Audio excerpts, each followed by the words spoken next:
pessoal, boa noite desde já, pra quem está aí acompanhando ao vivo, né? Só esperando ver para entrar aqui esse curso Silas, a nossa live sobre as evidências históricas da existência do Senhor Jesus. Já peço que você passe aqui.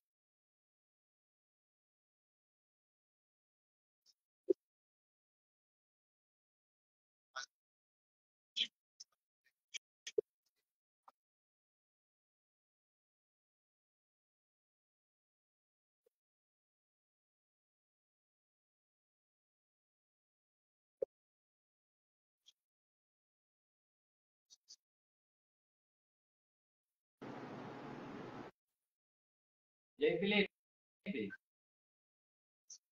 Tudo certo? Seu som não tá saindo, Felipe. Tá bom. Bora ver se melhorou. Melhorou? Melhorou. O barulho do ventilador tá atrapalhando? Oi? O barulho do ventilador tá atrapalhando, não, né? Não. Eu tô... Tá.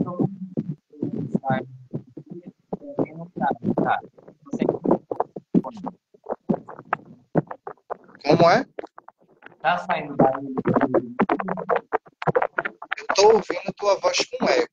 Eu não sei se o pessoal tá nos ouvindo bem aí. Tá ouvindo? Se o pessoal que está nos acompanhando aí puder sinalizar se estão ouvindo bem, tanto eu quanto o Silas, eu agradeço. Enquanto a live aqui vai ficar salvo sim, pessoal.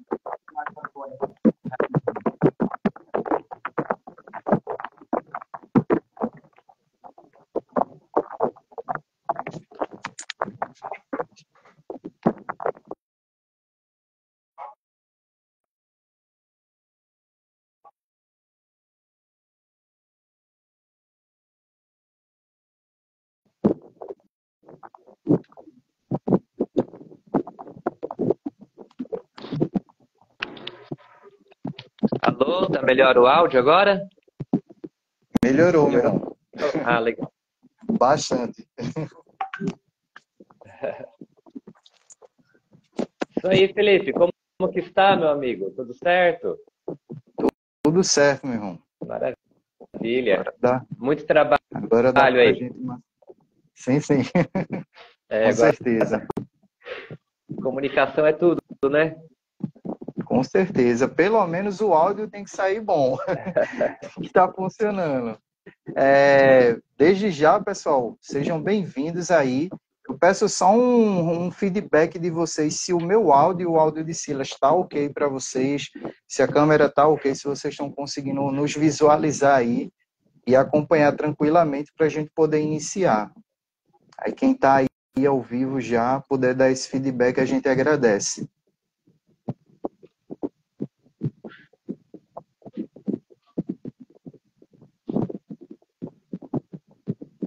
Aí, mandaram um ok ali. Beleza. Obrigado, Legal. Dani. Obrigado, Carla. Amém. Então, para o pessoal que está chegando aí, né? Seja o pessoal que está caindo de paraquedas aqui no meu perfil ou no perfil do professor Silas.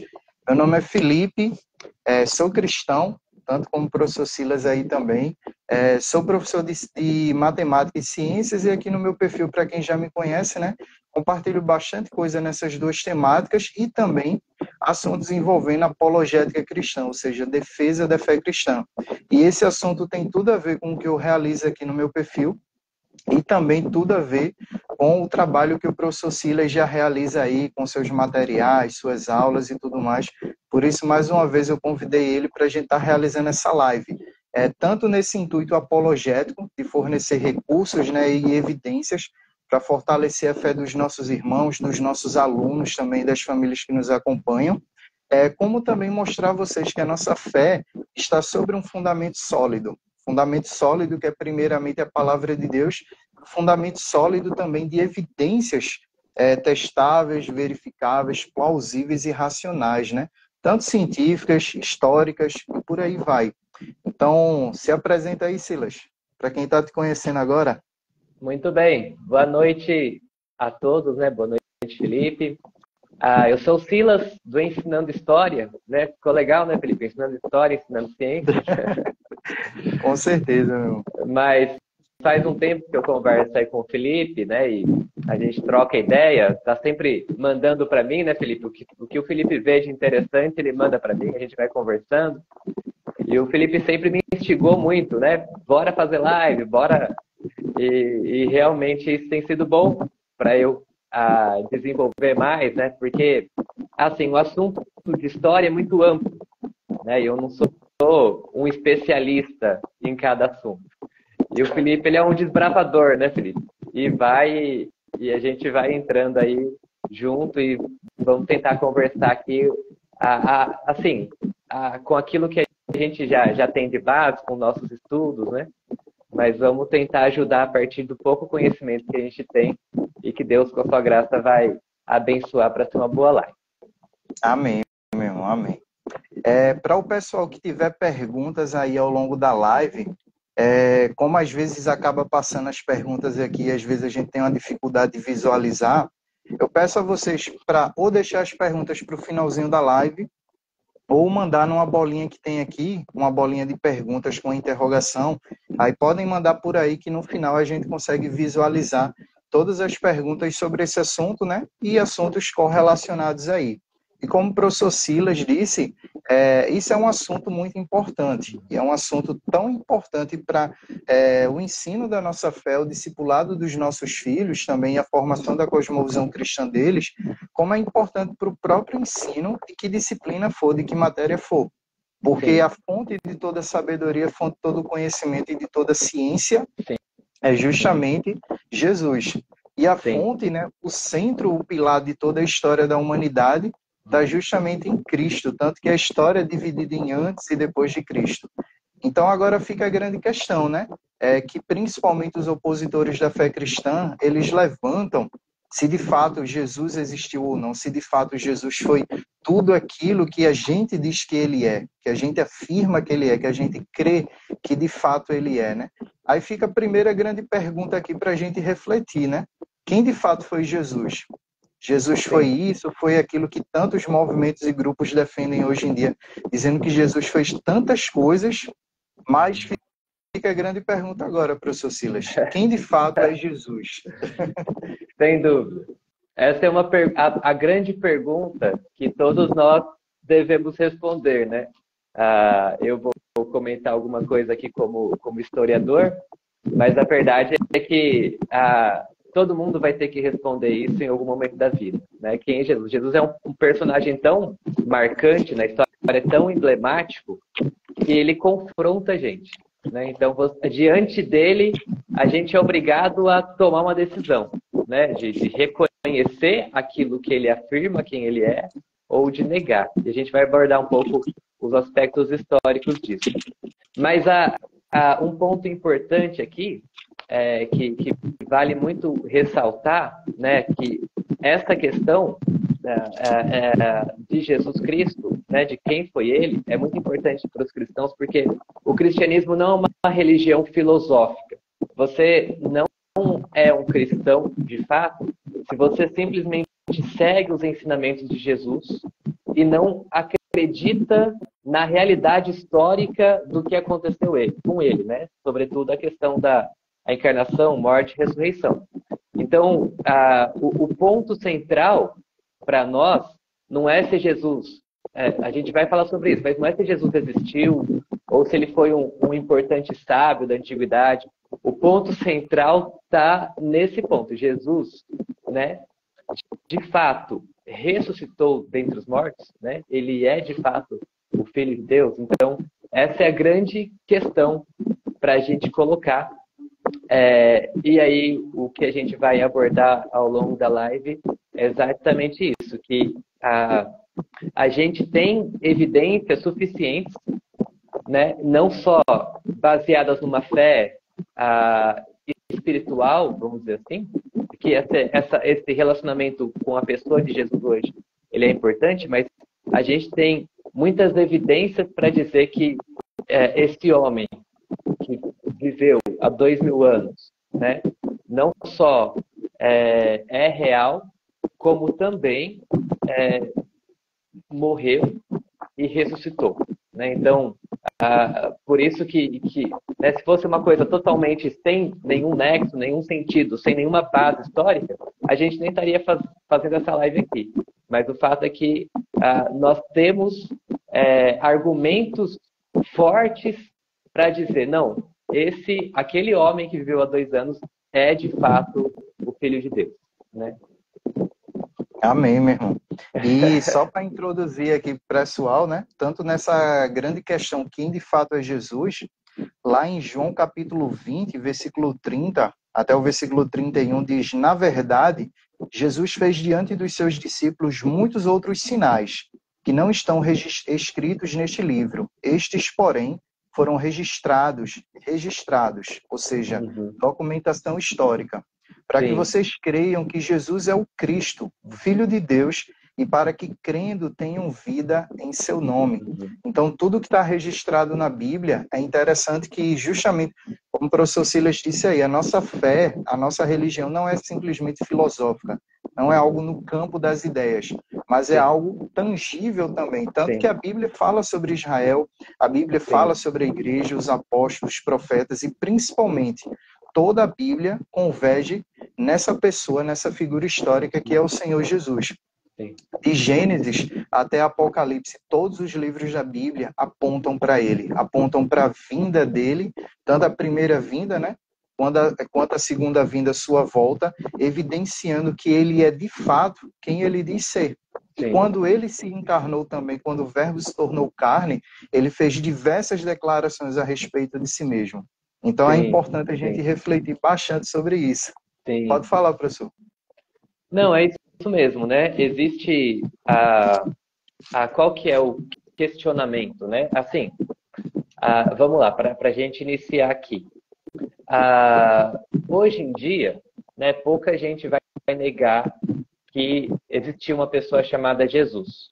A gente tem mais documentos a respeito dele do que vários outros grandes personagens da antiguidade, né? Então, se a gente pegar Alexandre o Grande, né, você tem biografias a respeito de Alexandre o Grande que são de vários séculos depois que ele viveu.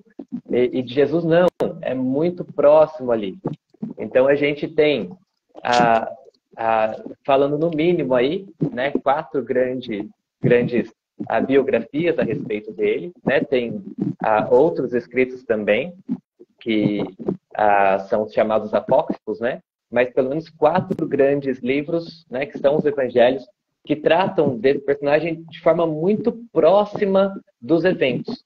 Então, assim, que trazem uma realidade histórica para Jesus muito maior do que qualquer outro personagem da antiguidade. Nenhum personagem da antiguidade, se a gente for nos fatos, do que a gente tem de tangível de documento, nenhum outro personagem é tão bem documentado, os documentos são tão próximos à existência do que Jesus Cristo, né? Então, isso é um fato histórico, que existiu esse homem chamado Jesus, que viveu há 2000 anos atrás. Isso não é um ponto que está aberto à discussão hoje, né? Existem, pode ter teorias da conspiração, mas assim, qualquer historiador sério, baseado em documentos, vai dizer, não, esse homem de fato existiu. Não tem como negar a realidade dele. Agora, a questão é, ele realmente afirmou quem ele diz ser e, de fato, ele praticou tudo o que aconteceu ali, ele morreu e ressuscitou, né? Então, a discussão ela vai girar muito em torno disso, né? Se ele, de fato, se apresenta como o Deus encarnado, então vai ter gente que vai debater essa ideia, e se ele, se esses eventos aí, né, principais, que são o grande hecatombe da humanidade, né, a morte e a ressurreição, se isso é um fato ou é uma ficção. E nós temos evidências suficientes para crer que é um fato, tá? Quer seguir aí, Felipe? Daí a gente vai trocando figurinha. Sim, meu irmão. Se quiser. Com certeza. Teve uma pessoa que comentou aqui de estar travando. Aí eu perguntei aqui se está travando para os demais, se vocês puderem sinalizar aí. Com certeza, e sobre isso, né, ele fez afirmações a respeito da missão dele, da vocação dele, do ministério dele, mas principalmente sobre ele mesmo, sobre quem Sim, ele é. Aí, três grandes questões, né, ou três grandes pontos são colocados a respeito da pessoa do Senhor Jesus. Se ele era um impostor, se ele era um louco, ou se ele é de fato o Deus encarnado. Porque, sim, como o Senhor disse, né, de fato existe muito mais provas, e provas indiscutíveis da existência, né, de Jesus, sim, e muitas pessoas hoje, até mesmo historiadores, cientistas, enfim, pessoas que não são cristãs, admitem que de fato Jesus existiu, uhum, apesar de não admitirem que Deus existe, né, ficarem nessa dúvida ou nesse impasse aí, mas admitem que de fato Jesus existiu, mas colocam essa grande questão: ele era um impostor, ele era um louco, ou ele é de sim, fato o Senhor e o Deus sim, encarnado? sim, isso. Então a gente tem esse ponto. É importante para a questão da apologética, né, a questão da defesa da fé, a gente ter uma referência clara desses momentos que Jesus afirma a sua própria divindade, porque isso é um questionamento que é feito tanto no meio ateísta, né, que diz, Jesus nunca falou que realmente ele é Deus. Eles fazem essa afirmação. E dentro do islamismo também é muito forte, né? O islamismo, que é uma religião crescente no mundo, então eles vão dizer, não, Jesus de fato existiu, mas ele foi um profeta, ele nunca disse que é Deus, né? Só que nós tem vários textos que comprovam que ele se colocava como esse Messias esperado, né? Como o Cristo e como o Filho de Deus, né? Então, só para citar alguns exemplos aqui, né? A gente tem o caso que Pedro confessa, né? Ele pergunta para os discípulos quem vocês dizem que eu sou, né? E dizem várias coisas e Pedro fala: Tu és o Cristo, filho do Deus vivo. E Jesus ele reconhece, né? Tipo, não foi carne nem sangue que te revelou. Temos a situação de João Batista, né? Que João Batista fica ali numa situação sem saber exatamente o que estaria acontecendo, né? Tipo, porque ele estava sendo preso. Então, um contexto todo que parecia que as coisas não estavam acontecendo da forma que João previa. E ele manda perguntar para Jesus, né? E assim, deixa eu só citar aqui, tá? Que muito do que eu estou falando é baseado nesse livro aqui, ó, tá? Em Guarda, William Lane Craig, tá bom? Esse livro é muito bom. Então é um livro que ele basicamente coloca os fatos, as evidências para a gente considerar que a ressurreição de Jesus é a hipótese mais plausível que a gente tem se a gente olhar as questões de forma imparcial. Então, João Batista, esse aí seria um tipo de situação que, se houvesse algum tipo de invenção, não seria positiva, tá? Deixa eu abrir um parênteses aqui, né? Quando a gente trata a respeito de história, quando uma história é inventada, existem indícios disso, né? Porque as pessoas vão pintar todo o cenário de uma forma que vai contribuir para confirmar aquilo que eu quero estabelecer. Então, o fato de João Batista ter duvidado não seria algo positivo para os discípulos, vamos dizer, inventarem essa história. Pô, porque o próprio João Batista, o cara que veio antes, anunciando ele, vai duvidar, né? Então, realmente, isso é uma prova contrária que, na verdade, comprova o texto, né? Que isso realmente aconteceu. João, ele foi preso e ele duvidou, né? E aí, quando tem essa situação, Jesus responde baseado nas profecias bíblicas, né? Cegos vêm, leprosos estão sendo purificados, está sendo aos oprimidos está sendo anunciado o reino de Deus. Então, ele volta às profecias indicando que ele é o Messias, né? Então, é uma outra situação bastante emblemática aí, né? Tem a situação que Jesus afirma, né? Ele fala que ele se coloca como eu sou, né? Que é justamente a afirmação para Deus.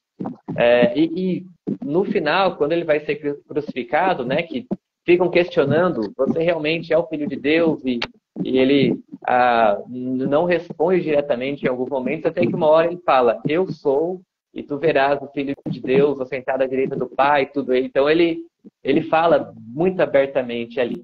Então, apesar de vocês conhecerem esses textos, é muito bom que a gente tenha eles na ponta da língua. Porque, de fato, esse é um questionamento tanto no meio ateísta, né, de que Jesus, na verdade, foi o grande sábio, nunca falou de fato que ele era Deus, que ele era ou Messias, né, que são duas coisas que podem ser entendidas diferentes. Né? Messias não necessariamente é Deus, né, na concepção da época, né, mas é lógico que hoje a gente une as duas coisas, e a gente tem que ter na ponta da língua para afirmar a razão da nossa fé. Não, Jesus, em todo momento, ele assumiu essa posição de ser aquele que Deus enviou, né? O Filho de Deus. Essa expressão, por exemplo, Filho de Deus, ela se refere a um texto de Daniel que fala de alguém... Não, essa expressão, o Filho do Homem, tá? Que fala de alguém semelhante ao Filho do Homem que vai na presença de um ancião de dias. E que essa pessoa ia ser dado o governo, toda a autoridade sobre a terra. Então, Jesus, ele aplicava essa expressão ali mesmo, justamente se referindo a essa pessoa que ia na frente do ancião de dias, que seria Deus, né? E para quem seria dado todo o governo. As manifestações de Jesus, tanto de milagres, né, de curas, de expulsão de demônios, são uma declaração messiânica, né, de que ele era o enviado para trazer o reino de Deus à terra. Então, só para citar alguns aí dos vários exemplos que a gente tem do próprio Jesus confirmando essa questão de que ele era o unigênito de Deus, né? Aquele que tinha uma posição ali de intimidade com Deus, o enviado de Deus, o Salvador. Então, é bom a gente ter clareza desses textos aí para poder afirmar a razão da nossa fé.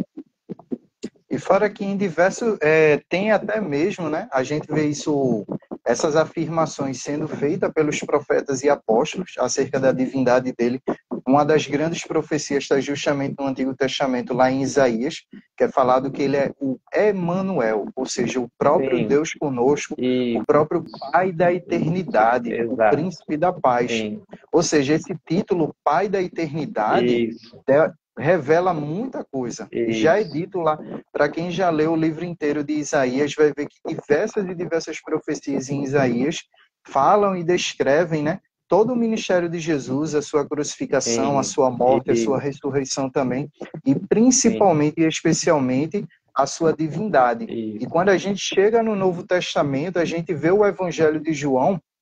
Praticamente o Evangelho de João é todo dedicado a evidenciar essa grande verdade, que Jesus é o próprio Deus encarnado. Tanto que o primeiro capítulo já é: o Verbo se tornou carne e habitou, tabernaculou entre nós, né? Se tornou carne de fato. Sim. E é isso mesmo, né? O Evangelho de João, ele é mais teológico, né? Então ele já traz mais abertamente, e os outros evangelhos, Marcos foi o primeiro a ser escrito, e os outros foram, né, escritos baseados em Marcos e em outras fontes também que eles tinham, né? Lucas foi um grande pesquisador, o historiador para escrever sobre o evangelho. Então, todos eles colocam essa questão de maneira muito, muito clara, né? Acerca da divindade de Jesus. Um outro exemplo, né? Como Jesus sempre se posicionava como sendo alguém que era, de fato, o enviado de Deus para cumprir as profecias, né? Quando ele entra com jumentinho, né? Tinha a profecia. Então, outra situação, ele está na sinagoga e lê os textos de Isaías. Ele fala, hoje se cumpriu a profecia. Então, ele não se via em nenhum momento como mais um profeta. Ele se via, de fato, como o enviado para trazer salvação, redenção, o reino de Deus sobre a terra, né? Então, é exatamente essa situação. E os primeiros evangelhos, então, Mateus, Marcos e Lucas, eles estão muito próximos dos eventos. Então, a descrição de Lucas, só deixa eu abrir um parênteses aqui, o Felipe, porque assim, as pessoas podem pensar, poxa, mas como se os documentos bíblicos não fossem prova válida para a realidade de Jesus, né? E, na verdade, eles são perfeitamente utilizáveis, né? Quem coloca esse argumento que os evangelhos não são documentos que seriam válidos e válidos, fidedignos. isso, para a nossa fé, é justamente quem se opõe e que nega a própria divindade, a realidade de Jesus. Mas o fato é que a gente não analisa isso quando a gente vai considerar um documento válido ou não. A gente analisa, assim, o documento ele está próximo dos eventos, porque a questão de se existe um mundo espiritual, se existe uma revelação, isso é uma questão que a gente vai discutir depois. Primeiro a gente vai tomar o documento e verificar esse documento. Ele é um documento plausível? E aí tem várias maneiras de fazer isso, de verificar se um documento é plausível. E uma delas é, quantas fontes a gente tem falando sobre esse assunto? Essas fontes são todas criadas de um mesmo contexto ou elas surgiram de forma independente? Qual que é a proximidade dessas fontes em relação ao evento histórico? E existe, né, como eu disse, essa prova contrária, né, algo que se alguém fosse inventar, criar, isso iria ser contra a conclusão que você quer chegar. Então, tem diversos elementos que favorecem a gente verificar se um documento é válido. E os evangelhos, eles são um documento extremamente válido nesse sentido, como relato de testemunhas oculares, de pessoas que vivenciaram exatamente com esse personagem histórico que viveu naquela época e que são as mais capacitadas para falarem a respeito das experiências que elas tiveram com ele. Né? Então, tá aí, Felipe, você sumiu? Então, a verdade é que os evangelhos, eles não podem ser considerados, né, pelos cristãos como assim, sendo um documento de segunda classe. Porque eles não estão com intenção de escrever uma filosofia e comprovar. Eles estão com intenção de descrever os fatos que aconteceram. Né? No livro de Lucas, ele é muito claro em relação a isso. Deixa eu ver se eu acho aqui, porque eu acho Lucas, muito... capítulo 1. Isso. Eu acho muito bonita a forma que ele coloca, que justamente essa preocupação de neutralidade que ele tem ali, de realmente averiguar os fatos, de ir atrás de testemunhas oculares, né, que a melhor prova de algo são as testemunhas oculares. Então, Lucas, ele começa o texto falando a respeito disso, de como ele fez um trabalho. Lucas pode ser considerado um dos maiores historiadores da antiguidade, como ele fez um relato muito fiel, tanto no Evangelho como no livro de Atos. A gente vai atrás para verificar os personagens citados, para verificar os lugares que foram citados, para verificar o contexto histórico, a mentalidade da época, está batendo, tudo bate. Assim, não tem como negar que Lucas escreveu no primeiro século, muito próximo aos eventos de Jesus. Até, estou emendando um monte de coisa aqui. Na narração de Atos, no meio ele começa a falar da vida de Paulo, daí no meio ele se inclui. Você já viu isso, né, Felipe? Sim, sim. Ele começa a falar no plural. Então, fomos, né? E ele vai contando como tendo participado, porque ele entrou na viagem. Então, o Lucas, ele é alguém que viveu muito próxima dos eventos e conviveu com testemunhas oculares da vida de Jesus e da sua morte e ressurreição. Então, veja como Lucas introduz de forma muito científica, vamos dizer assim, né? O Evangelho de Lucas.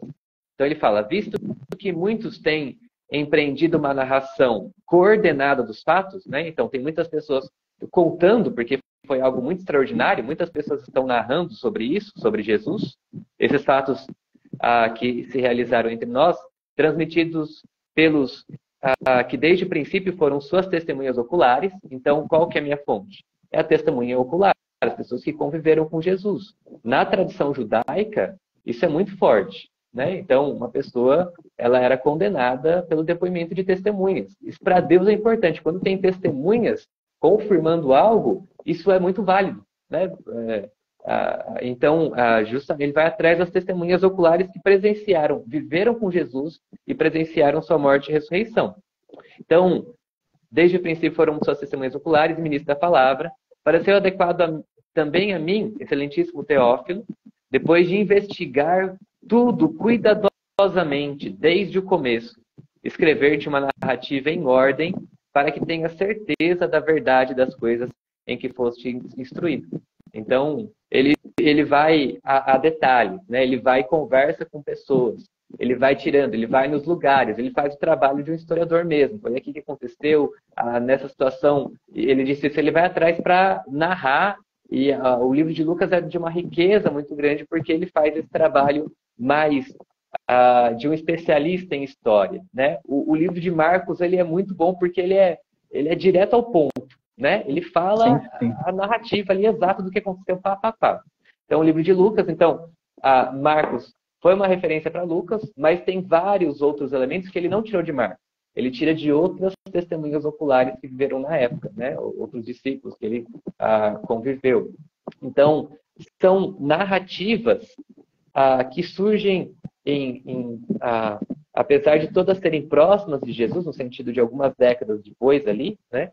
Mas elas surgem em contextos diferentes, né? Em lugares diferentes, só que elas todas batem na mesma versão da história a respeito de quem foi aquele homem, o que ele fez e a sua morte e ressurreição, né?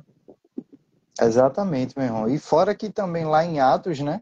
Ele vai um pouco mais além, complementa o que foi tratado em Lucas. Em Atos capítulo 1, ele diz o seguinte: escrevi o primeiro livro, o Evangelho de Lucas, ó Teófilo, relatando todas as coisas que Jesus começou a fazer e a ensinar, Sim. até o dia em que foi elevado às alturas, depois de haver dado mandamentos por meio do Espírito Santo aos apóstolos que tinha escolhido.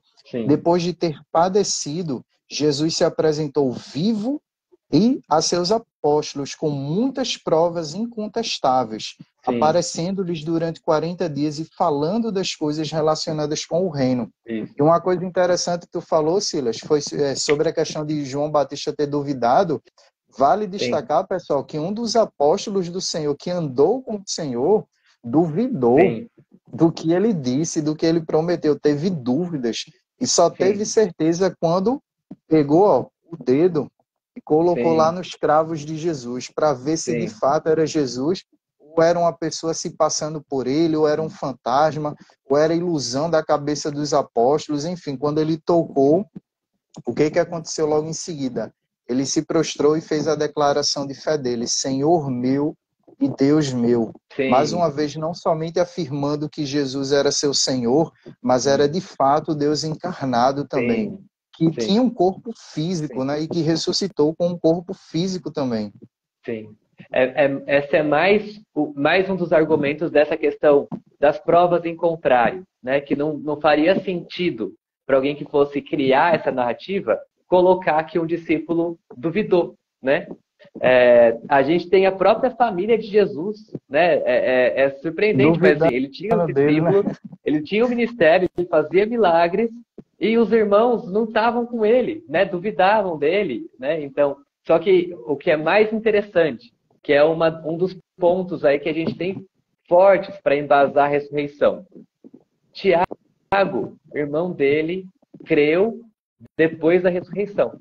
Então, né, pensa comigo assim, ele não reconhecia essa questão. Imagina, se o seu irmão é de fato o Deus encarnado, tipo, ele não reconhecia essa realidade em Jesus. E os outros irmãos também. Talvez vissem ele com sábio, mas talvez algumas ideias fora, tá viajando demais. E aí, o que fez Tiago mudar de posição e se tornar depois um dos principais líderes da igreja. O que teria feito ele, né, de repente, se né, tudo terminou na morte de Jesus, o natural seria que, tipo, isso não desse sequência, né? Nenhum discípulo iria crer, aquilo ia simplesmente morrer. Mas o fato dele ser um dos principais líderes da igreja depois é uma das provas daquilo que Paulo fala, né? Que Jesus apareceu também a Tiago. Então, Jesus apareceu ressurreto a Tiago, apareceu para tantos outros. E, de fato, foi o impacto dessa realidade de ter visto aquele com que eles conviveram tanto tempo ressurreto que fez com que eles se tornassem esses apóstolos que deram a vida, foram martirizados e se entregaram completamente por essa causa, né? Porque não faz sentido eles passarem por tudo que passaram se de fato não tivessem tido contato com essa realidade da própria ressurreição de Jesus. Exatamente, meu irmão. E sobre essa questão, pessoal, que a gente está tratando aqui, né, como o professor Silas pontuou, muitos desconsideram a Bíblia como um documento histórico válido. Só que, como eu já disse em outras lives, no nosso clube de leitura para as mães que têm participado, a Bíblia é um documento histórico tão válido que ela é utilizada como uma fonte de pesquisa principal para muitos historiadores e arqueólogos, porque ela detalha minúcias da história da humanidade que a gente não encontra em outros livros e outras fontes.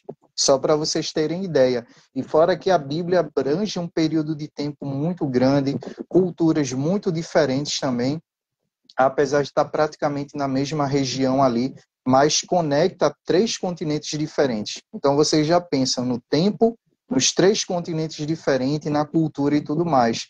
Então a Bíblia é sim um documento tão válido que a gente pode verificar cada coisa que a Bíblia fala, nomes de lugares, pessoas, acontecimentos. O próprio Evangelho de Lucas e os demais evangelhos, mas principalmente o de Lucas, ele tem essa preocupação em detalhar as coisas muito bem. Sim. E também vale salientar que Lucas não foi uma pessoa qualquer. E a Bíblia deixa bem claro que ele era um médico.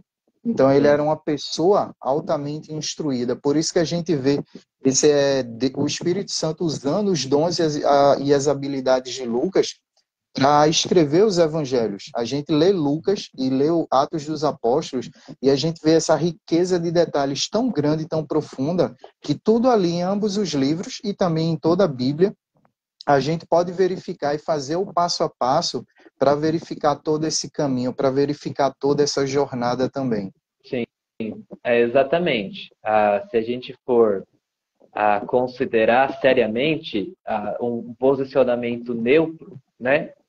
Para quem, assim, não crê em Jesus, né? E aí quer buscar de forma, de fato, imparcial a existência, a realidade dele, essa pessoa não pode partir de nenhum pressuposto, né? E o fato é que quem nega a Bíblia como sendo um documento válido, né, que pode auxiliar os historiadores em muitas coisas, normalmente já está partindo de um pressuposto materialista, tá? Então isso não é muito comentado, mas os materialistas normalmente eles se colocam e se sentem como os neutros. Eu sou neutro, né? Então, o que nega o mundo espiritual, a realidade, uma realidade superior, se considera, não, eu enxergo as coisas de uma forma só racional. Eu não sou pego pelos mitos, as mitologias da religião. Mas entendam, pessoal, que isso é um pressuposto. Se você for partir de um argumento neutro, você não pode nem começar afirmando a existência de Deus no mundo espiritual e nem negando completamente, porque não é algo que se prova, né? No sentido de fazer um experimento e provar. É algo que você tem que analisar as evidências e tomar uma decisão.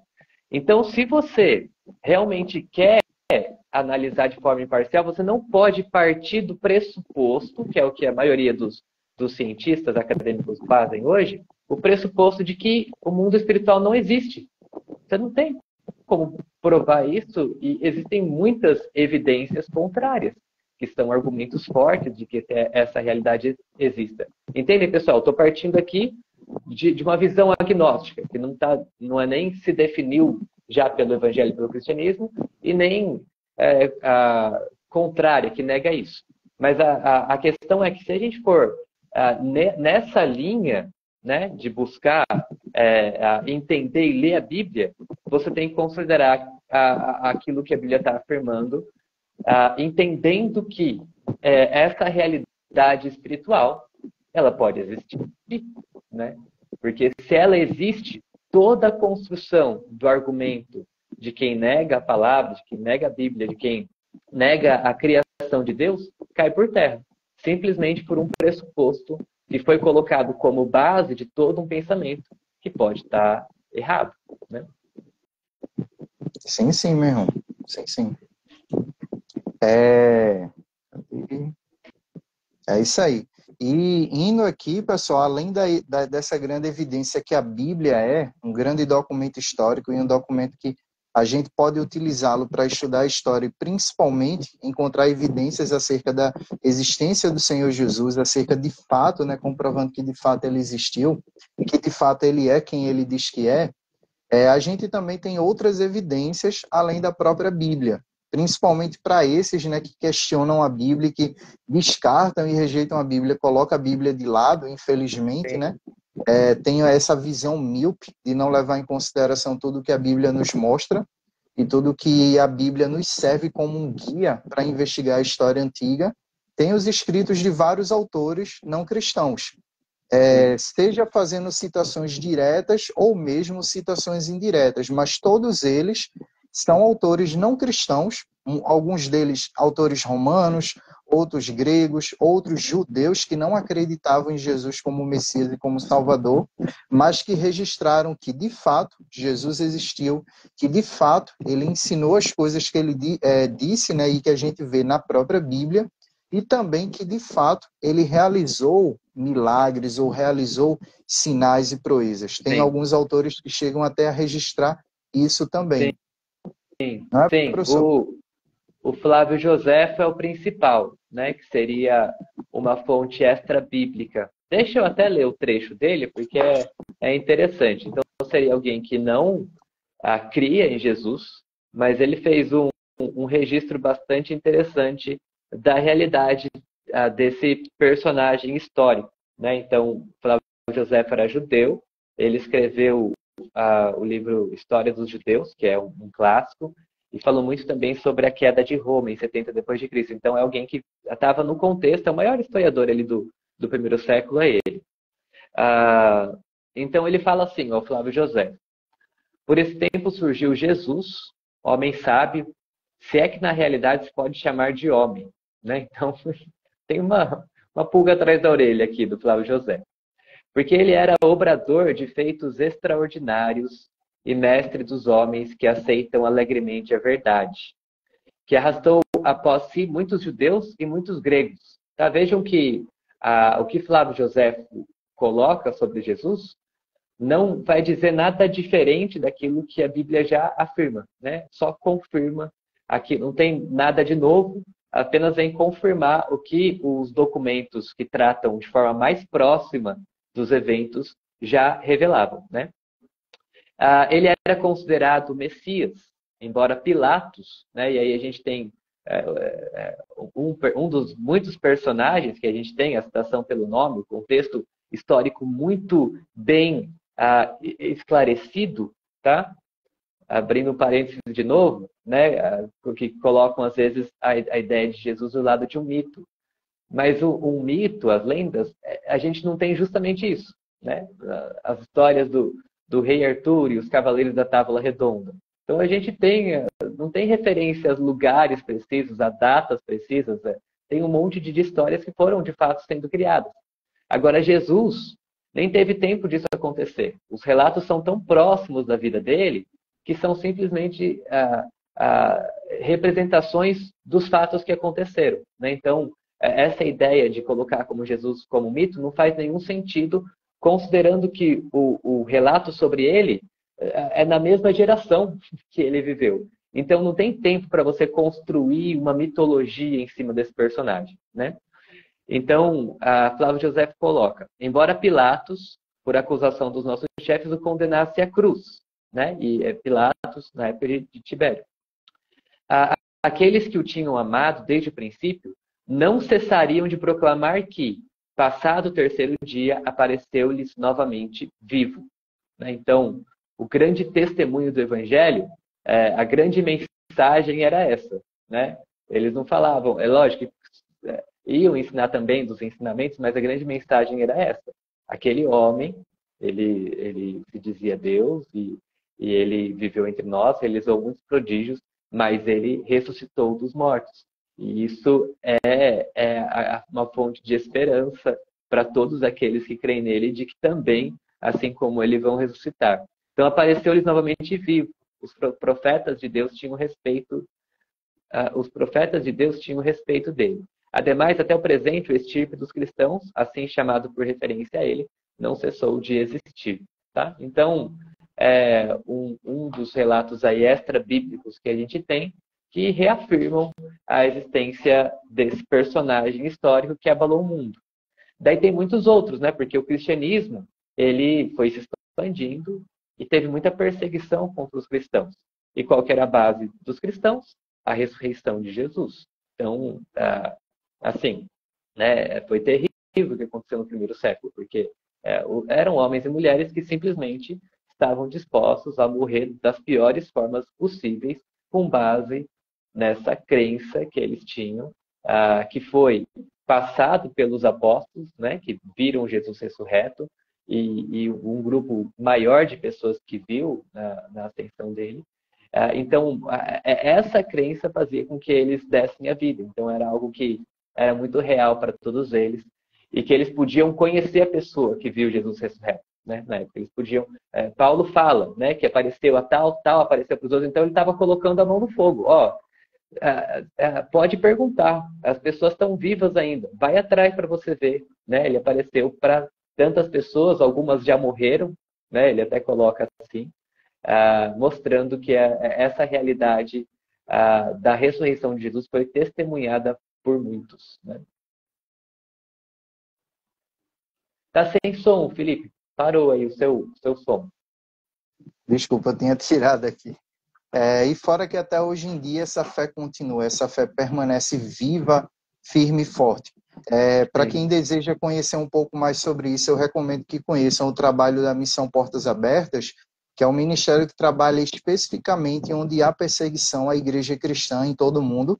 E vocês vão ver os mais diversos testemunhos e desafios que esses irmãos e irmãs enfrentam, por exemplo, na África, na Ásia, até mesmo aqui na América do Sul também, em alguns países vizinhos, como é o caso da Colômbia e da Venezuela, e ainda assim permanecem firmes na fé, porque eles continuam seguindo a Jesus e sabendo quem de fato Jesus é.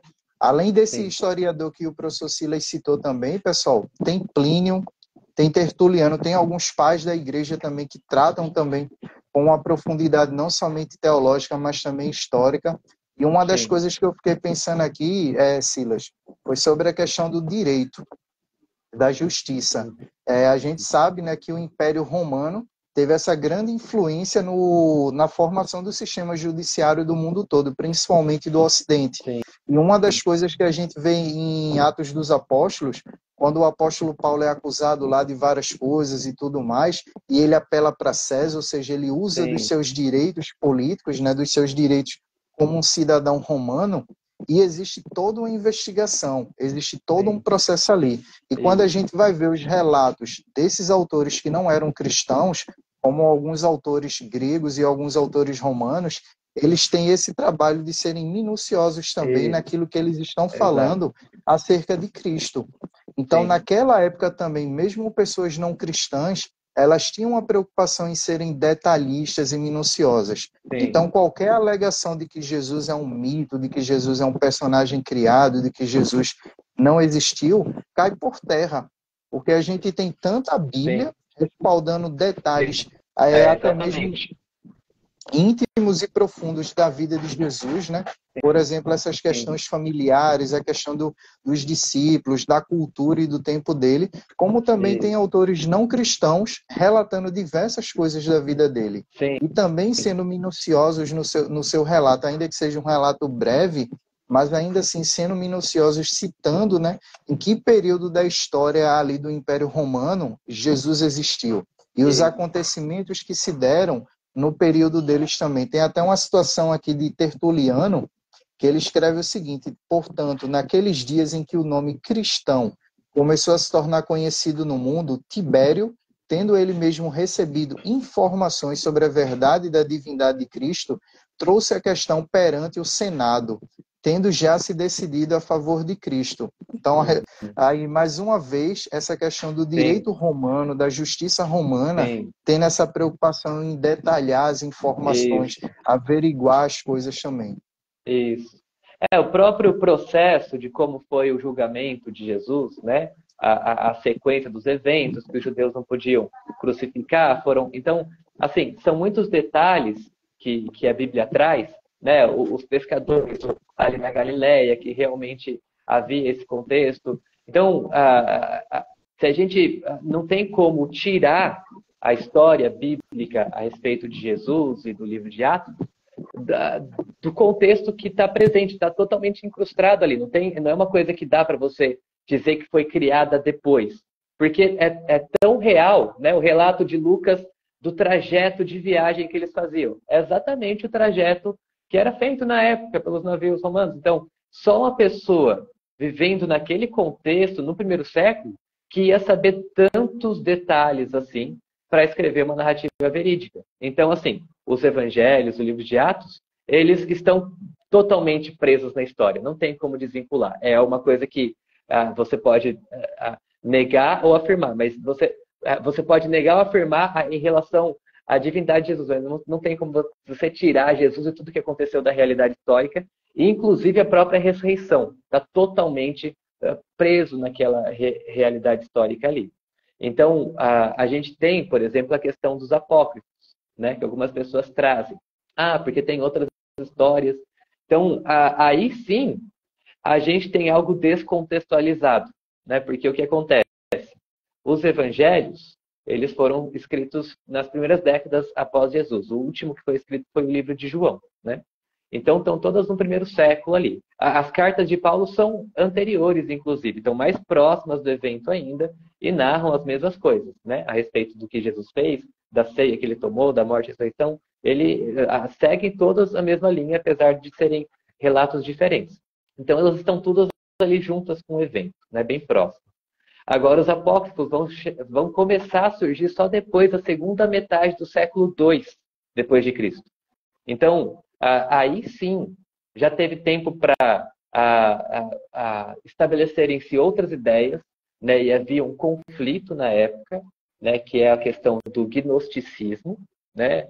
A questão da mentalidade grega, que era muito forte, que meio que negava essa questão da matéria, né? Então, o judaísmo tem, desde a criação do mundo, a matéria como algo boa, uma criação de Deus. Foi corrompida, mas é uma criação de Deus. Então, dentro do judaísmo, a questão da ressurreição de Jesus, por exemplo, de forma corporal, não é um problema no sentido de que eles viam a matéria como algo que pode ser redimido, né? Está em decadência, mas é algo que é criação de Deus.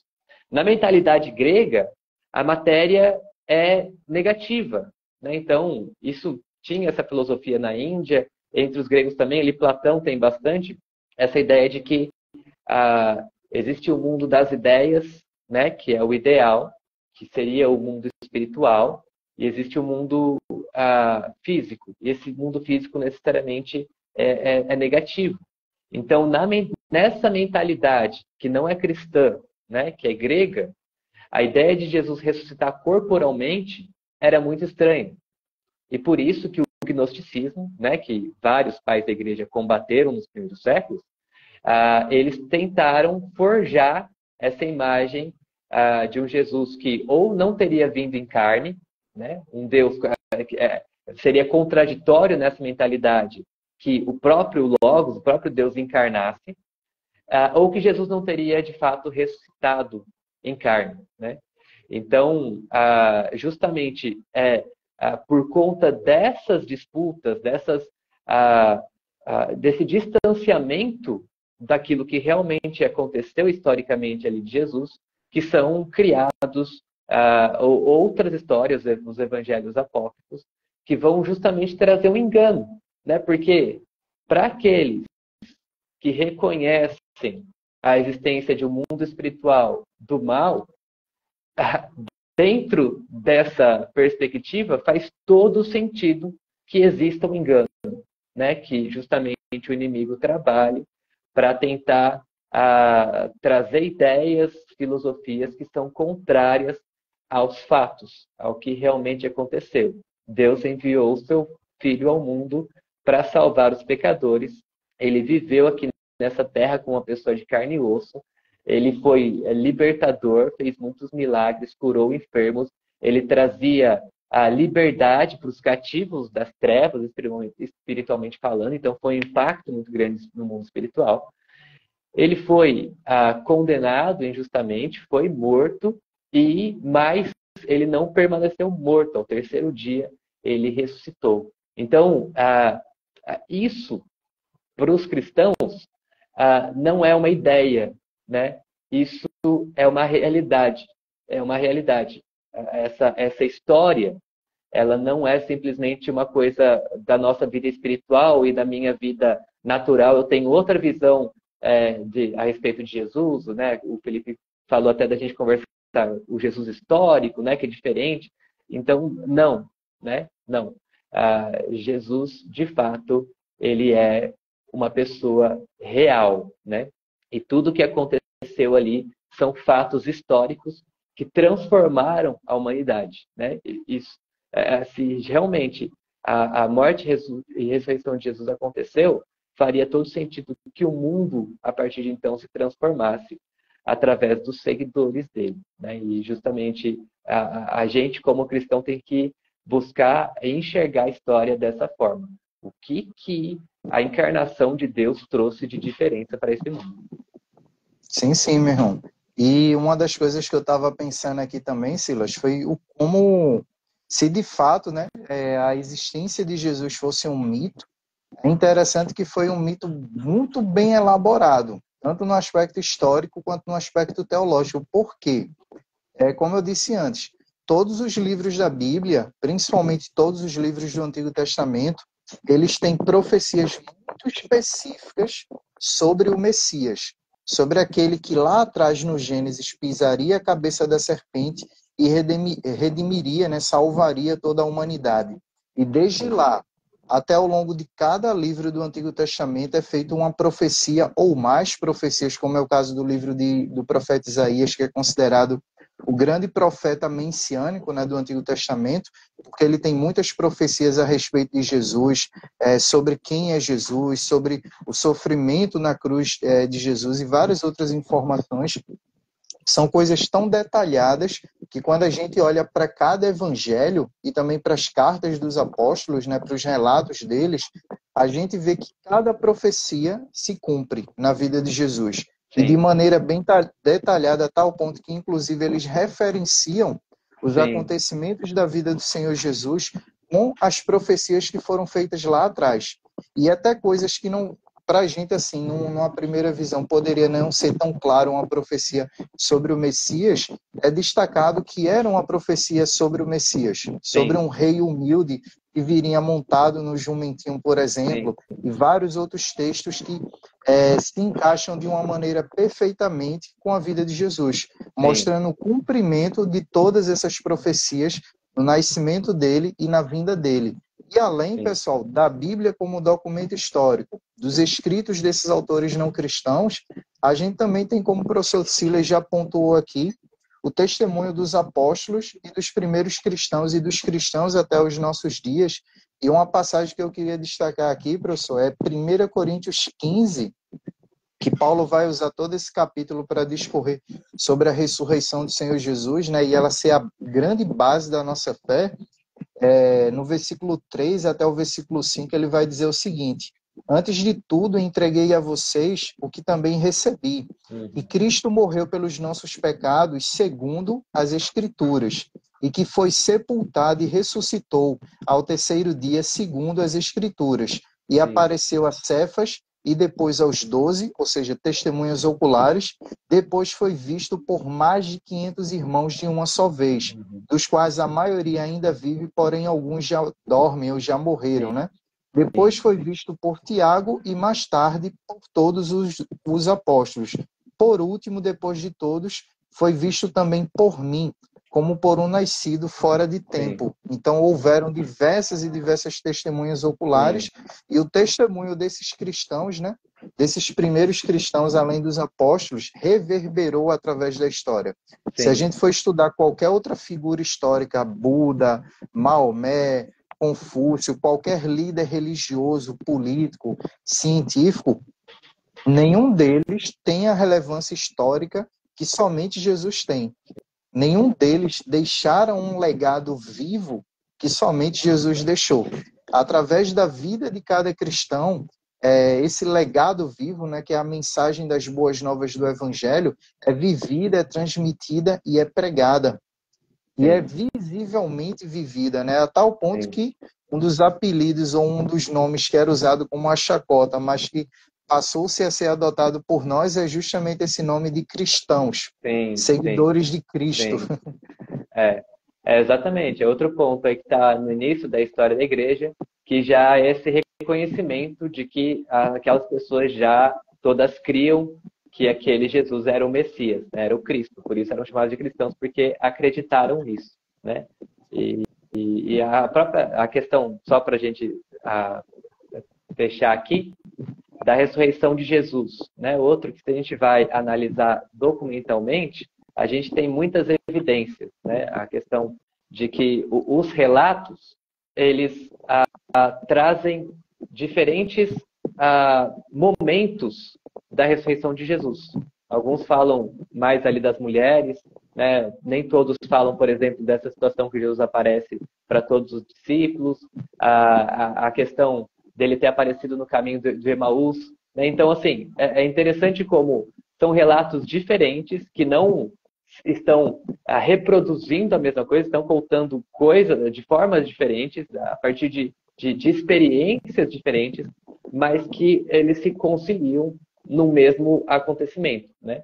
E a própria questão do evangelho, né? Outro ponto aí que é uma forma de afirmar a realidade documental da ressurreição de Jesus. É que naquela época, o testemunho de uma mulher não era válido. Então, assim, não faria sentido nenhum inventar que as primeiras pessoas que viram Jesus ressurreto foram mulheres. Porque não por causa da Bíblia, né, ou da Torá, mas por causa da tradição religiosa machista mesmo que existia na época ali contra as mulheres. Então, o testemunho de uma mulher não era válido. Então, é outra coisa que, para quem quer defender algo, é algo que pesaria totalmente contra dizer que as primeiras testemunhas que viram Jesus ressurreto foram mulheres. Então, eles só colocariam dessa forma se de fato eles quisessem transmitir o que aconteceu, o que de fato aconteceu. Então, são muitos exemplos assim, e conforme a gente vai ler as Escrituras, são exemplos, alguns que, a princípio, podem até pesar ao contrário, mas na verdade são argumentos a favor, no sentido de que se, né, existisse a hipótese de que isso fosse construído, certamente não teriam feito desse jeito. Eles iam tentar alinhar ao máximo para não ter esse tipo de situação, eles iam tentar ser o mais convincentes possíveis e iam provavelmente esconder não, né? Não iriam colocar informações que trabalhassem contra, né? A própria ideia da ressurreição é algo completamente estranho na época. Eles não tinham como inventar isso. Era algo que era totalmente estranho na mentalidade grega. E para os judeus, tinham grupos que até criam, mas a ressurreição no juízo final, né? É essa possibilidade. Não que alguém poderia, naquele momento, ressuscitar. Não existe possibilidade, entende? As pessoas elas estão presas, de certa forma, pela mentalidade da sua época. Elas não têm como inventar uma coisa totalmente nova, do nada, totalmente fora do seu contexto. não era pensável para os discípulos essa ideia de Jesus ressuscitar. E realmente eles só creram, né, e levaram o evangelho adiante porque foi um fato, né? Para o próprio Paulo, o testemunho dele é incrível, assim como todas as conversões, né? Mas ele era alguém que estava achando tudo aquilo estranho, estava perseguindo. Então a mudança de vida foi justamente, novamente, porque ele se deparou com uma realidade que bateu nele. A realidade é Jesus ressuscitou, né? Então que essa realidade possa confrontar a todos nós, né? Essa realidade da ressurreição de Jesus é o que muda todas as coisas. Amém, meu irmão, amém. E fica aí, pessoal, desde já, né? A gente está se encaminhando aqui para a conclusão da live, mas para quem está nos acompanhando aí, eu convido vocês a mandarem as perguntas de vocês, dúvidas, comentários que vocês tiverem também querendo saber mais. E também, professor, aí agora, já que o senhor falou, né? O que o pessoal costuma querer dizer quando se fala do Jesus histórico e do Cristo da fé? Porque existe essa distinção aí, né? Enquanto eu pesquisava aqui alguns textos, né, sobre esses assuntos aqui relacionados à live, eu vi algumas notícias como o Portal UOL, Revista Galileu, que é uma revista científica aqui brasileira, né? E todos eles fazem essa distinção entre o Jesus histórico e o Cristo da fé. E o que isso significa? Qual a grande ideia por trás dessas duas palavras, dessas duas distinções para a mesma pessoa, né, que é Jesus? Sim, sim. Paulo falou, né, que se a ressurreição não aconteceu, nós somos os mais miseráveis dos homens, né? Então, você crê que Jesus é só um personagem histórico? Então, cada um fica com um, né? Um fica com o Buda, cada um segue a sua própria religião.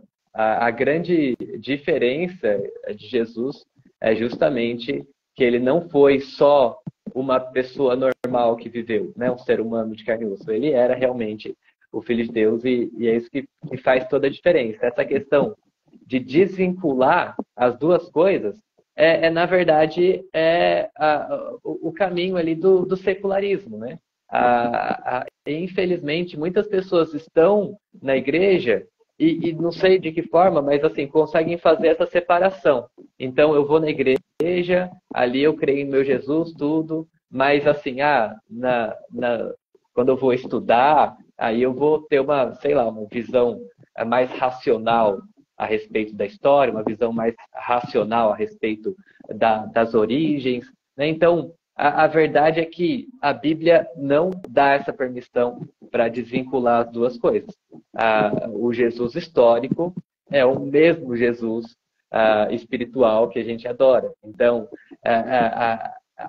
o Evangelho só tem poder, de fato, se a gente trabalha com essas coisas juntas. Só um Jesus lá que é um sábio não muda nada.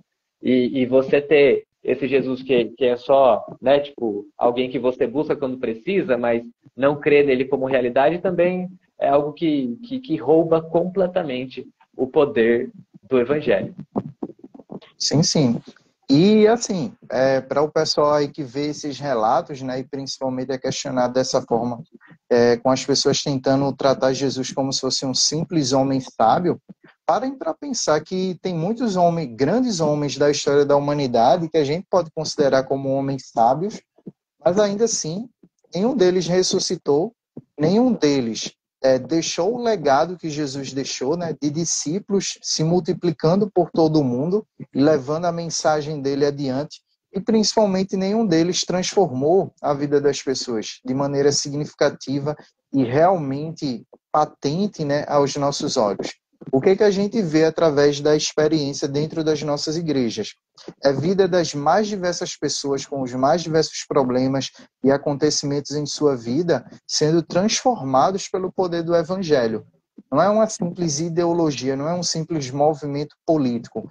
Uma das coisas que, inclusive, né, lá em Atos é falado sobre a questão dos cristãos, a seita dos nazarenos, era que era comparável a alguns movimentos revolucionários ou políticos, né, que estavam acontecendo ali na época. Inclusive, Gamaliel, ele comenta sobre alguns desses movimentos e diz, se for de Deus, esse movimento não tem nada que a gente possa fazer para impedir. Sim.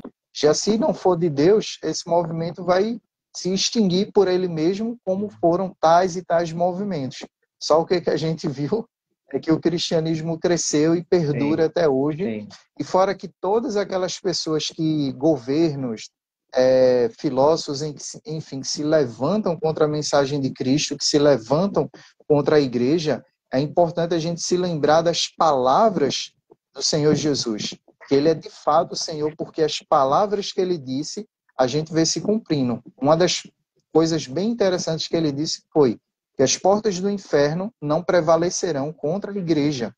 E a sim, gente vê que o Império Romano caiu, sim, todos os grandes impérios do mundo caíram, todos os governos e ditaduras aí, diversas do passado, já caíram, as atuais também vão cair, e ainda assim a igreja permanece, inclusive a igreja permanece firme e forte, mesmo em países onde é muito pior do que o Brasil, por exemplo, Coreia do Norte, pessoal. sim, E os países árabes aí, mostrando mais uma vez que essa distinção que ateus, agnósticos, jornalistas buscam fazer do Jesus histórico e do Cristo da fé, só existe na cabeça deles, porque a realidade é completamente contrária a essa distinção que eles fazem. sim, Jesus histórico é a mesma pessoa que o Cristo da fé.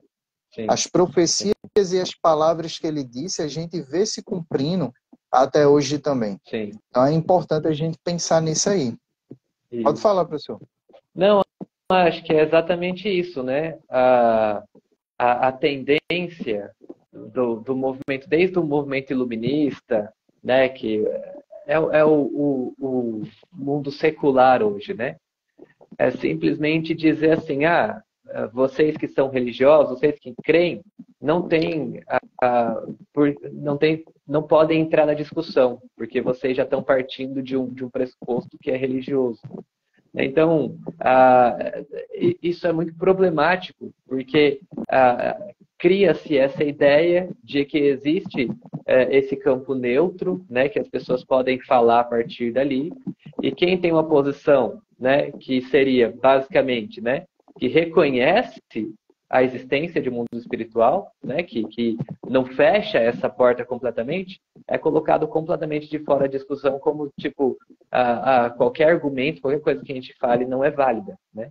Então, na verdade, é outro assunto aqui, tá, pessoal? Mas, assim, esse pensamento racionalista, iluminista, ele não deixa de ser também um pensamento, em certo sentido, né, uma mentalidade que é religiosa, no sentido de ter dogmas que eles creem e não abrem mão. Né? Não é uma construção completamente racional e imparcial como eles querem fazer crer para colocar, para tirar a gente da discussão sem ter o diálogo, né? Já começa fora.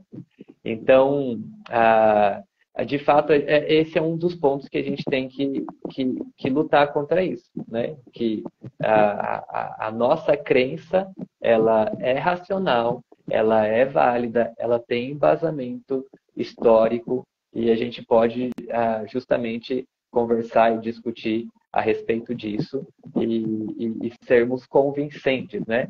E, infelizmente, grande parte da igreja acabou entrando nessa linha e acha isso. Não, discussão, não discussão, né, no sentido de debater racionalmente um assunto, é coisa da universidade, tudo, em igreja, a gente só vai viver esse mundo espiritual. Então, isso não procede. Né? Se a gente pega, na verdade, os primeiros discípulos, Estevão, ele foi apedrejado porque ele estava discutindo lá com eles na época a respeito dessas coisas. Né? Então, a verdade é que nós temos que nos posicionar também e ter argumentos lógicos, convincentes, para dar a razão da nossa fé. E lutar por isso, e, se necessário, morrer por essa causa também. Né? Amém, meu irmão. E mais uma pergunta, como é que fica a questão aí do Santo Sudário? Não sei se todo mundo aqui sabe o que é o Santo Sudário, né? os pedaços da cruz e várias outras supostas evidências, evidências materiais, né? Ou supostamente evidências materiais aí atribuídas a Jesus. Tanto o Santo Sudário, que é uma grande suposta evidência que o pessoal trata, como também pedaços da cruz e várias outras coisas também, o prego da cruz de Jesus, que ao longo da história foi muito utilizado esse recurso aí, e até mesmo hoje em dia, o grande exemplo aqui é o Santo Sudário, continua sendo atribuído como diretamente ligado a Jesus. Aí como é que fica essa questão aí dessas supostas evidências físicas da existência de Jesus? Sim, então, na verdade, se passaram os primeiros séculos, a gente tem evidências que são arqueológicas mais claras, né, que a gente poderia falar sobre isso também, em relação, por exemplo, a descrição do túmulo de Tiago, que cita, do irmão do Senhor, né, que cita também Jesus, a casa de Pedro. Então, tem evidências assim arqueológicas. E grande parte disso foi possível, principalmente depois da conversão de Constantino, imperador romano.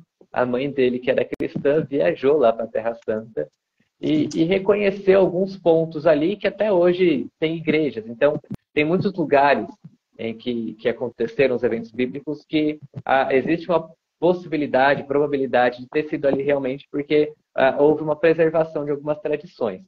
Agora, ao longo da Idade Média foi crescendo muito esse misticismo, né, em torno de alguns objetos, e existe um pouco, né, essa necessidade, às vezes, das pessoas, né, igual Tomé, assim, de querer ter algo palpável, físico, né, e desenvolver toda uma mística em torno desses objetos aí, que essa crença se prolonga até hoje. Então, às vezes para as pessoas é mais fácil acreditar quando você tem algo nesse sentido, né? Tipo, isso aqui é exatamente, né? E eu não vejo que Deus ele haja muito dessa forma, com tipo, provas que são muito evidentes, entendeu? Nesse sentido, tá aqui, né? Eu vejo que ele sempre coloca Jesus, ele era assim, né? Ele coloca os pontos e diante disso você não tem algo totalmente palpável, assim, você tem que fazer uma escolha, de fato. Então, por mais que a gente falou aqui na nossa live de muitos argumentos em prol da vida de Jesus, da morte e ressurreição, você continua tendo que fazer uma escolha, né? Porque a gente não tem, assim, como bater o martelo e falar, não, é 100%, né, de prova confiável. Se Deus quisesse fazer isso, com certeza as coisas aconteceriam de um jeito diferente. Jesus não teria vindo como filho de um carpinteiro, vivido de forma humilde, não teria morrido, né? Agora, Deus realmente escolheu fazer as coisas de uma forma que a gente é sempre levado a se posicionar diante dessa narrativa, né? Teve um homem que viveu ali, tinha todo um contexto histórico de Israel, ele disse isso e aquilo, totalmente diferente do que tudo que já tinha surgido antes no mundo, totalmente diferente mesmo, não tem nada igual a Jesus na história. Eu não falo nem da questão dos milagres, as ideias que ele trouxe, o que ele falou foi totalmente revolucionário. E aí, de repente, esse homem que se posicionava como um filho de Deus, né? Como pode alguém tão inteligente ao mesmo tempo se dizer que é filho de Deus? Enfim, essa questão que o C.S. Lewis coloca, né? Você tem que tomar uma decisão, ou ele é de fato filho de Deus, ou ele é um louco, né? Quem que fala que é filho de Deus? E ao mesmo tempo, manifestando poder tudo, e aí tem toda essa descrição fantástica que um monte de gente começa a falar que esse homem viram esse homem ressurreto, né? O mesmo que falava que era filho de Deus, de repente ele aparece para as pessoas ressuscitado, e as pessoas dão testemunho disso. Eu vi, eu toquei, é real, ele de fato ressuscitou. Então a gente tem que fazer uma escolha, ou essas pessoas realmente estão testemunhando a verdade, né? E de fato Deus agiu para resgatar a humanidade através dele, ou ele é um grande impostor. Então, não tem como você ficar neutro diante de Jesus. Então, não sei se eu dei muita volta aqui, mas eu acho que Jesus é esse personagem que realmente ele mostra quem ele é, mas ele não, né, tipo, dá aquela prova totalmente definitiva, mas ele realmente se coloca como alguém que você, diante da revelação de quem ele é, você tem que se posicionar. Né? Se você vai ser dele, vai lutar pelo reino dele, pela causa dele, ou se você vai se opor a ele. Exatamente, meu irmão. São evidências que são apresentadas a nós, e muitas evidências, né, até hoje, que exigem um veredicto da nossa parte. É de fato quem ele diz ser ou não é de fato quem ele diz ser? Pelo menos para nós, né? E, inclusive, destacando e lembrando o que tem nos evangelhos, é necessário fazer uma confissão pública. E essa confissão pública vai exigir realmente uma confissão diante dos homens e diante de Deus. Tanto que aceitar o evangelho, abraçar o senhorio de Cristo em nossas vidas, exige essa confissão pública. Você aceitar o evangelho e passar a andar debaixo desse jugo, né? Que é suave e leve, como o próprio Senhor diz na sua palavra, e também se batizar nas águas e passar a ter uma vida de testemunho cristão. Sim. Então é necessário tomar uma decisão, e essa decisão é fundamental porque no dia que a gente for prestar contas ao Senhor, ao grande e justo juiz de nossas vidas, ou nós somos dele ou nós não somos dele.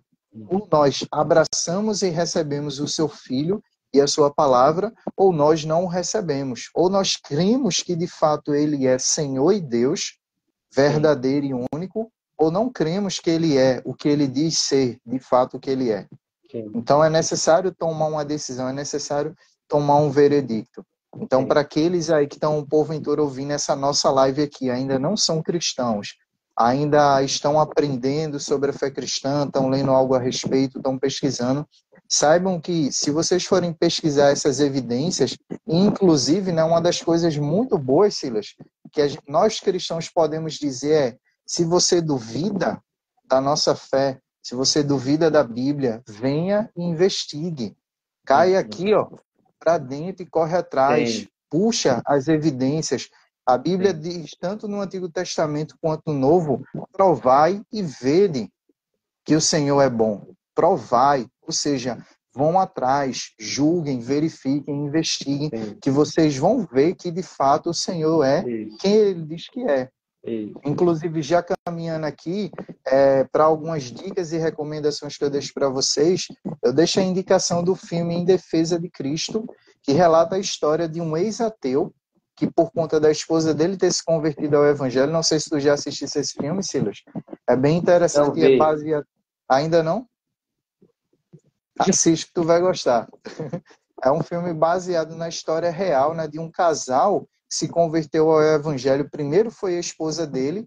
Pela esposa dele ter se convertido, era um jornalista ateu, Lee Strobel, o nome dele. Sim. E aí ele viu a esposa dele se convertendo ao Evangelho e ficou, não, gostei disso não. Por ele ser ateu convicto e ferrenho, ele quis arrumar vários argumentos para desfazer a fé dela em Cristo e no Evangelho. E ele quis provar, ele tinha certeza que ele ia provar que estava errado. Né? Exatamente. Ele tinha certeza que ia conseguir provar que aquela fé dela, aquela conversão dela era falsa, ela acreditava em algo falso e tudo mais, mas quanto mais ele investigava, mais ele era confrontado com evidência após evidência que, no final das contas, exigiu um veredicto. Sim. Qual foi o veredicto da parte dele? Que, de fato, Jesus é quem ele diz que é. Então, vocês vão ver isso ao longo do filme. Ele tem disponível aí no YouTube. E também tem o livro, né, que ele relata esse testemunho dele, é bastante interessante, mas é evidência atrás de evidência que vai exigir da parte de vocês um veredicto, ou seja, uma decisão. Sim. Tens alguma dica de recursos aí, Silas, para o pessoal se aprofundar nesse assunto?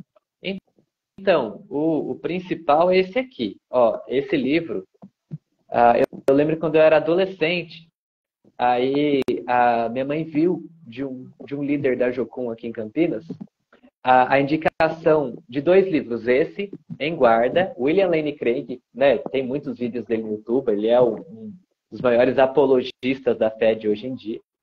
E tinha outro que chamava E se Jesus não tivesse nascido? Né?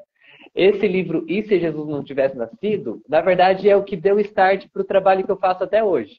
Porque diferente de tudo que eu já tinha ouvido, ele fala, olha, tipo, Jesus, se Jesus não tivesse nascido, a gente não ia ter hospital, a gente não ia ter universidade, a gente não ia ter um sistema político livre. Então ele vai mostrando, né, de várias maneiras como que foi por pessoas seguirem, obedecerem Jesus, que elas foram criando, né, modificando o mundo, pensando no bem do próximo, pensando no próprio desenvolvimento do conhecimento, enfim.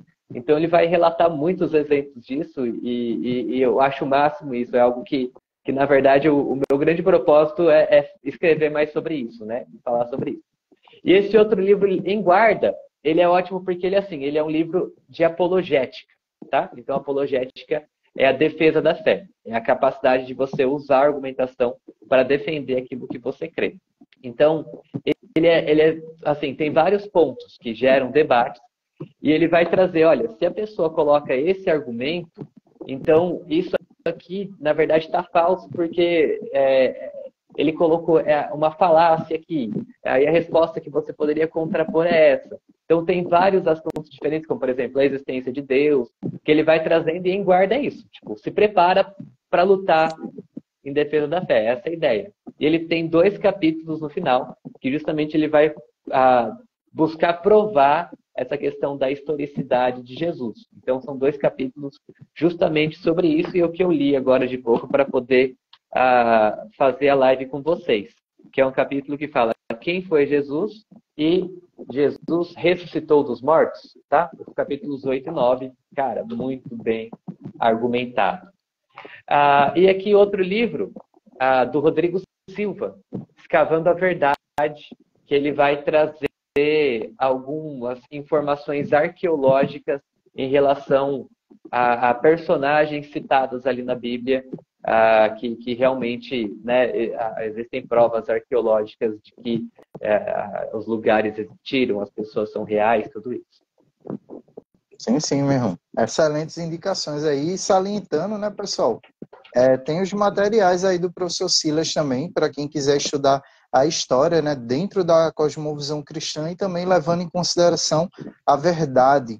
Então, levando em consideração principalmente o ensino de história, que tem como interesse em buscar a verdade, em expor a verdade, em trazer a verdade à tona também. Então, tem indicação aí dos materiais do professor Silas. Eu tenho algumas indicações de livros aqui, são para diferentes públicos, né? Esse livro aqui, Deus Não Está Morto, de Rick Brooks, da editora Thomas Edison, é um livro fininho. Esse livro aqui, ó, como vocês podem ver, o tamanho da minha mão, é um livro voltado mais para adolescentes e jovens. Então, se vocês desejam abençoar a vida dos adolescentes e jovens da igreja de vocês com um livro apologético, apesar do título do livro, ele não é um livro que tem a história do filme Deus Não Está Morto. É um livro que aborda, né, questões apologéticas. Então, vocês vão ver várias questões aqui sendo abordadas. Aí serve muito bem para vocês presentear adolescentes e jovens da igreja de vocês, da família de vocês, que vocês estão evangelizando também. Muito bom. E tem esse livro aqui do autor, do pastor Walter Balchan Jr., A Fé Cristã Sob Ataque, da editora Pronobis. É um livro que vai tratar muito sobre essa questão teológica e filosófica também, porque é importante a gente levar em consideração esses outros aspectos, né, da apologética, teologia, filosofia. Então, esse livro daqui é muito bom e vai ajudar vocês nisso.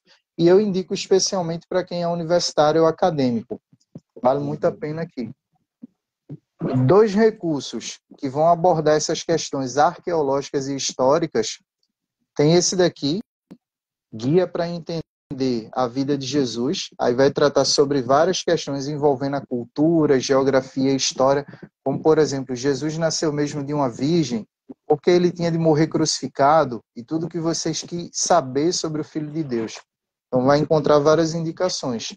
E esse daqui, ó, da editora CPAD, Usos e Costumes dos Tempos Bíblicos. Como eu disse, como o professor Silas disse aqui, tudo nos evangelhos está dentro de um contexto histórico, geográfico e cultural.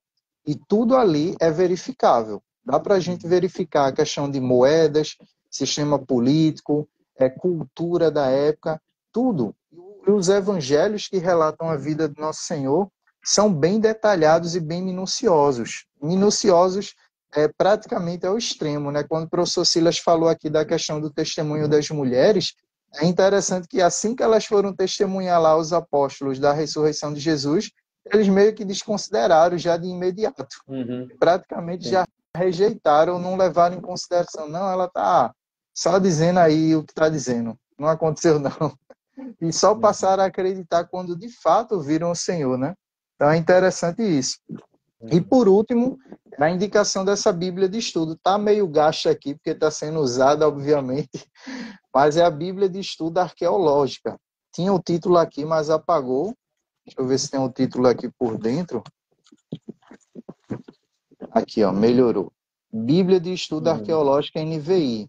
É uma Bíblia de estudo, pessoal, que todas essas questões históricas aqui e arqueológicas que a gente foi pontuando, tanto nessa live, né, quanto através de outras lives que a gente virá a fazer também, outros conteúdos, tanto meus quanto do professor Silas, vocês vão ver diversos textos aqui, diversos artigos, diversas evidências, aprofundando ainda mais cada uma dessas questões do Evangelho e de toda a Bíblia também.